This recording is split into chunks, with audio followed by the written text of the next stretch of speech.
Unboxing the viral most demanding chocolate dream cake.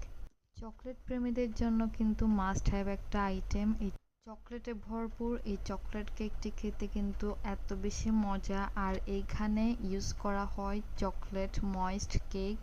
R moist কেকটা খেতে কিন্তু এমনিতেই অনেক বেশি মজা। এরপর এখানে চকলেট গানাশ ইউজ করা হয়, চকলেট ক্রিম, যেটা কিন্তু অনেক মজা করে তৈরি করা হয় স্পেশালি এই কেকের জন্য। এখানে যে চকলেট গানাশটা ইউজ করা হয় এটা কিন্তু অনেক থিক একটা চকলেট গানাশ। আর সবার উপরের লেয়ারে এখানে মেল্টেড চকলেট ইউজ করা হয়, যেটা কিন্তু হার্ড হয়ে থাকে একটু, তাই এটা স্পুনের সাহায্যে ভেঙে ভেঙে কাট করতে হয়। আর এই স্পেশাল চকলেট ড্রিম কেকটা আমাদের পেজে কিন্তু অ্যাভেলেবেল আছে, আপনারা চাইলে অর্ডার করতে পারেন। অর্ডার করতে অবশ্যই আমাদেরকে ইনবক্স করবেন, আমরা কিন্তু প্রাইসটা আপনাদেরকে জানিয়ে দেব।